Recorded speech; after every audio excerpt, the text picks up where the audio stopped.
তো ইন্ট্রো ছাড়া একটি খবর আপনাদের কাছে পরিবেশন করতে চলেছি। তো খবরটির হেডলাইন দেখে অনেকেই বিরক্তি হয়ে বললেন, হ্যাঁ তেমনটা হয় নাকি, যতদিন পৃথিবী থাকবে ততদিন 42,949 মানে লাগ রাখতে হবে, এটা কে বলেছে?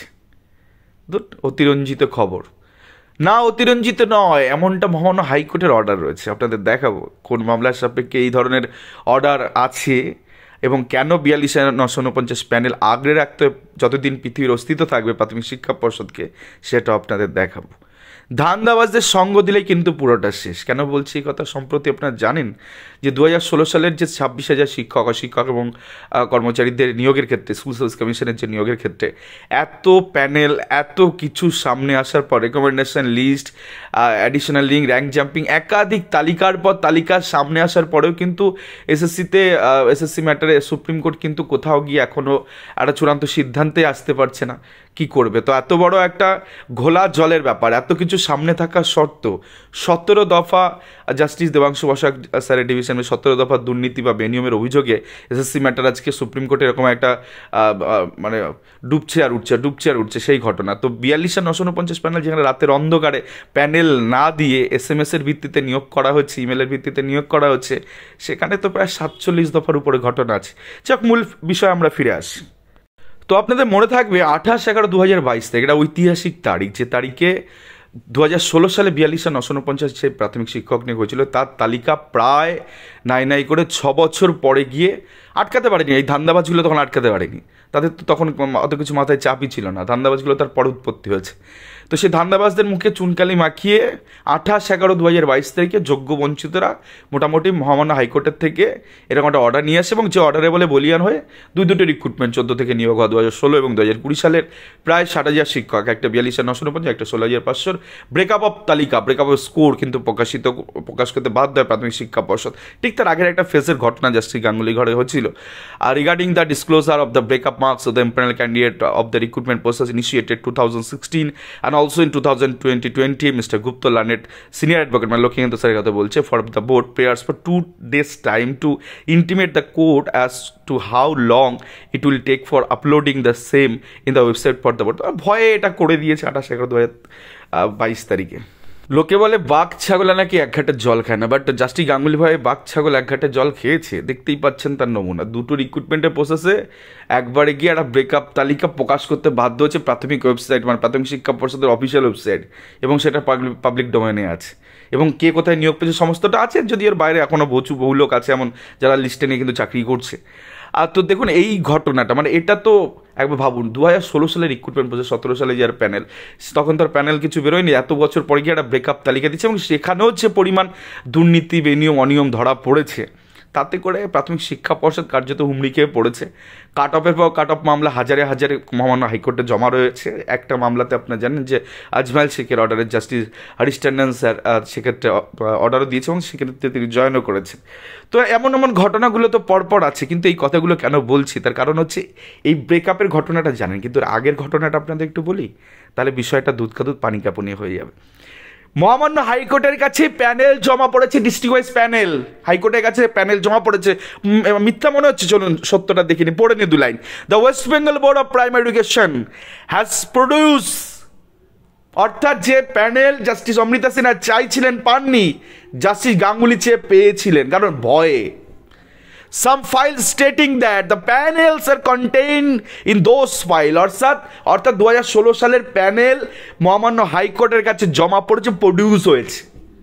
জাস্টিস গাঙ্গুলি সেটা দেখেছেন, কি করে দেখেছেন দেখুন, অর্ডারে লেখা আছে, আই হ্যাভ চেকড, অর্থাৎ সেই যে খামবন্দি ফাইল ডিস্ট্রিক্ট ওয়াইজ প্যানেল সেটা তিনি খুলেছেন, অনলি অন সাচ ফাইল, অর্থাৎ তার মধ্যে একটি ফাইল তিনি খুলেছেন, and have found that such panel will not be of any assistance for the present purpose, অর্থাৎ এই পার্টিকুলার মামলার ক্ষেত্রে এই প্যানেলটা তার মনে হচ্ছে এটা কার্যকরী নয়। তো প্যানেল যারা বলছে না নতুন করে পাবলিশ হবে না, প্যানেল মহামান্য হাইকোর্টের কাছে গেছে, জাস্টিস গাঙ্গুলি খুলে দেখেছেন এবং সেই প্যানেলগুলো ফেরত দিয়েছেন। ঘটনাটা হচ্ছে তখন জাস্টিস গাঙ্গুলি এতটা সবাই কেউ বুঝতে পারেনি যে এখানে প্যানেলের মধ্যে কী কী রহস্য, যে তিনি একটা প্যানেল যেহেতু খুলেছিলেন তারপরে তার মনে হচ্ছে যে এই প্যানেলটায় যে এত কিছু নেই, শুধুমাত্র total marks, district wise recommendation, category wise নাম, এই সমস্ত রয়েছে। তো তার মনে হচ্ছে যে ব্রেকআপ মার্কসটা দরকার, তারপরেই ব্রেকআপ মার্কসের কনসেপ্টটা আসে এবং প্রাথমিক শিক্ষা পর্ষদ রাতারাতি ওই জিনিসগুলো তৈরি করে এবং আপলোড করে গুলিয়ে দেওয়ার জন্য, যেটা পরবর্তী ক্ষেত্রে পরে ধরা পড়েছে যে এগুলোকে কেন গুলিয়ে দেওয়া হলো। বাট এখানেই শেষ নয়।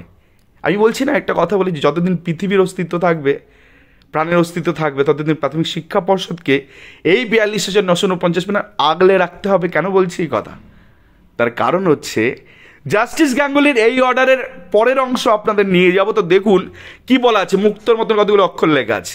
Therefore the files allegedly containing the panel of for 2016 and 2020 examination, অর্থাৎ 2020 এবং 2016 যে নিয়োগ প্রক্রিয়া আর রিটার্ন টু দ্য বোর্ড, তো সেক্ষেত্রে রিটার্ন করে দিল, so that they can send it back to the board's office getting same if safe custody, অর্থাৎ সেফ কাস্টাডিতে সেই সমস্ত প্যানেল কিন্তু রাখতে হবে, and those files should not be destroyed until further order, অর্থাৎ মহামান্য হাইকোর্টের নির্দেশ ছাড়া সেই প্যানেল প্রাথমিক শিক্ষা পর্ষদকে সেফ কাস্টাডিতে আগলে রাখতে হবে।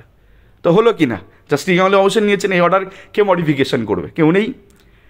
তো মহামান্য হাইকোর্ট আর কখনো বলবেও না যে তুমি এই প্যানেলটাকে ডিস্ট্রয় করে দাও।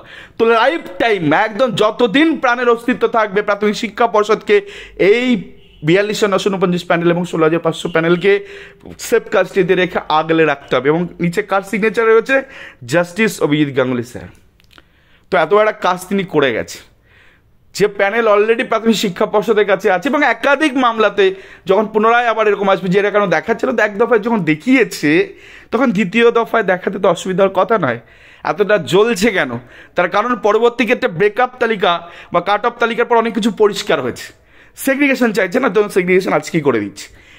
এই জানুয়ারি 2025, মানে সামনের বছর 2025-এ তো এই 42,949 ঘোটালা হবে, মানে নাড়াচাড়া হবে, অনেকের প্যানিক হবে। তো সেগ্রিগেশনটা আমরা আজকেই করে দিচ্ছি, কাদের কোনো অসুবিধা নেই, শুধুমাত্র ধান্দাবাদ ছাড়া বাকি অনেকেরই এই প্যানেলের কিছু হবে না। প্যানেল থাকবে, অ্যাসিস্ট করবে, মানে এখানে তাদের অস্তিত্ব থাকবে এবং এই প্যানেল অনেকেই চিন্তা করার মতন জায়গায় নেই। কেন বলছি? এখানে এরকম একটা তালিকা তৈরি করা গেছে।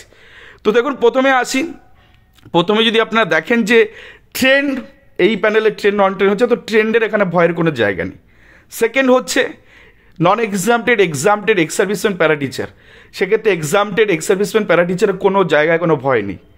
এই প্যানেলে ক্যাটাগরির যারা, অর্থাৎ এসসি, ওবিসি, ওবিসিবি এবং এসটি, তাদেরও বিন্দুমাত্র ভয়ের জায়গা নেই। তার কারণ একটা ছোট্ট উদাহরণ দিয়ে বোঝাই। ধরুন মালদার ক্ষেত্রে কাট অফ নেমেছে জেনারেল 10.252, সেক্ষেত্রে লাস্ট কাট অফ হয়তো ক্যাটাগরিতে গেছে 14, ধরুন এসসি ক্যাটাগরিতে 14 গেছে। তো 14 ছেলেমেয়ে তো অলরেডি তারা অনেকটা উপরে, অনেকটা হাই পায়, তারা জেনারেলে ঢুকতেও তাদেরকে ঢোকানো হয়নি। তো 14 পা ছেলেমেয়েগুলো নিশ্চয়ই চাকরি নিয়ে ভয় পাওয়ার মতন জায়গায় নেই। শুধুমাত্র একটা ক্যাটাগরি আছে, যে ক্যাটাগরিতে যেগুলো ভুলচুক হয়েছে, ভারতীয় সংবিধান অবমাননা করে সেই প্যানেল তৈরি হয়েছে এবং তারপরে রিজার্ভেশন রোস্টারটা এটাকে মানেনি। এবার এটা হটেবার আপনি অনেক অনেক কাউন্টার বলবেন, বাট সেগুলো নয়। এই একটা মাত্র পয়েন্ট যেখানে প্রায় 12,000 ডিপ্রাইভ আছে। আমি আবারও বলছি যে ট্রেন্ডের ভয় নেই, কোনো এসসিদের ভয় নেই, ট্রেন্ড নন ট্রেন্ড এসসিদের ভয় নেই, ওবিসি এদের ভয় নেই, ওবিসি বিদের ভয় নেই, এসটিদেরও কোনো ভয় নেই, পিএইচদের কোনো ভয় নেই।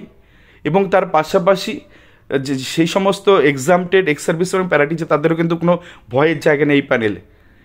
শুধুমাত্র একটা ক্যাটাগরির এখানে ভয় রয়েছে, কারণ ওএমআর শিট নিয়ে কিছু করতে পারবে না। ওএমআরটা প্ল্যান মাফিক ডিস্ট্রয় করা হচ্ছে, তো সেটাতে হাত সিবিআইও দিতে পারছে না, আগামী দিনেও পারবে না।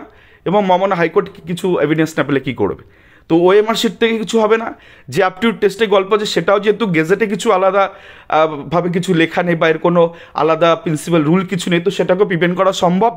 কিন্তু এই সার্চেন জিনিসগুলো, যেটাকে সেগ্রিগেশন যারা চাইছেন, এই যে দেখুন 7-8টা ডিস্ট্রিক্ট আপনাদের দেখাচ্ছে লালগাড়ি, এগুলো অতিরিক্ত সিটে নিয়োগ করেছেন। সম্প্রতি তরুণজ্যোতি তেওয়ারি এটা নিয়ে একটা মিডিয়া চ্যানেল এটাও নিয়ে বলেছে যে এতগুলো ডিস্ট্রিক্ট ওভার সিটে নিয়োগ হচ্ছে। তো হটেভার এগুলো হটেভার যা কিছু হচ্ছে, বিষয়টা হচ্ছে যে ধান্দাবাজ যারা, তারা বিষয়টা বুঝে গেছে। তারা বিষয়টা বুঝে গিয়ে বাকিদের মাথায় টুপি পরিয়ে একসাথে সঙ্গবদ্ধ থাকার চেষ্টা করছে। তার মানে হচ্ছে যদি মরতে হয় সবাইকে নিয়ে মরবো, আমি শুধু বাচ্চাবো, এটা হবে। আমি তো বুঝে গেছি আমি এই প্যানেলে এক্সক্লুড হতে পারি, কারণ রিজার্ভেশনটা মানা হয়নি। যে রিজার্ভেশনটা ধরবে স্যাক করে 10-12 এই দিকে এলিমিনেট, শুধুমাত্র একটা ক্যাটাগরি, আর অন্য কোনো ক্যাটাগরিতে টাচ পড়বে না। তাদের তো ভয় নেই, তাদের মেরিট খুব হাই পায়, তারা তো অলরেডি সব জেনারেলে শিফট হবে। তো শুধুমাত্র একটা ক্যাটাগরি যে ছেলে মেয়ে, তারা লোকজনকে বোকা বানিয়ে প্যানেলটাকে যখন এই পাবলিশিংয়ের ব্যাপারটা আসে তখন এটাকে তারা জয়ের আকারে দেখছে যে না, প্যানেলটা আমরা আটকে দিয়েছি, সবার সামনে আনতে দিন, এটা আমাদের একটা জয়। তারা বুঝতে পারছে না যে প্যানেল না দেওয়ার জন্য গোটাটাই উড়ে যেতে পারে। যেখানে এসএসসি প্রসঙ্গটা বলো এত কিছু রয়েছে, তারপরে সেগ্রিগেশন আলাদা করা যাচ্ছে না, দুধ মানে চাল আর কাকড় আলাদা করা যাচ্ছে না, সেখানে যদি এইরকম কিছু ধান্দাবাজ থাকে যারা ফ্লাইটে চড়ে যাচ্ছে গিয়ে সেখানে গিয়ে প্যানেল আটকানোর জন্য, যে প্যানেলের উপর ভর করে চাকরি, যে প্যানেলে 1,25,000-এর দাবিদার সেখানে, সেই প্যানেলে নন ট্রেন একবারই নিয়োগ হয়েছিল, আপনারা প্রত্যেকে জানেন 2016 তারপর আর যাদের টাকা পয়সা যাদের নেই তারা ট্রেনিং করতে পারেনি। তো সেক্ষেত্রে সেই জায়গাতে এত বড় একটা অপরচুনিটি নন ট্রেন্ডে, সেখানে কিছু ধান্দাবাজ এই প্যানেলটাকে নিজেদের মনে করছে, অথচ তারা ওই কাক আর কোকিলে সেই ডিমের গল্পের মতন।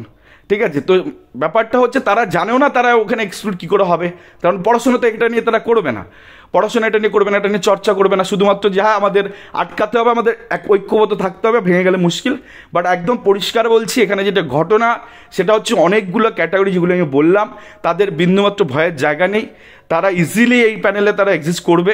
বাকি একটা ক্যাটাগরি বাদ দিয়ে যেটা আমি বলিনি, সেই একটা ক্যাটাগরিতেই সমস্যা, আর বাকি কোনোটা দিয়ে কিছু করা যাবে না, কারণ ওএমআর সিট ফিট নিয়ে এগুলো তো বললাম ঘটনা। তো এই জায়গা থেকে ধান্দাবাজি যারা সঙ্গ দিচ্ছেন সচেতন হন, এরা কিন্তু পুরোটা নিয়ে ডোবানোর ধান্দায় আছে, এদের সঙ্গ দিলে পুরোটা ডুববে। কারণ এসএসসিতে কি হচ্ছে সুপ্রিম কোর্টে প্রত্যেকেই বুঝতে পারছে, সেগ্রিগেশন আলাদা সম্ভব, সেখানে ট্রান্সপারেন্সি থাকতে হবে।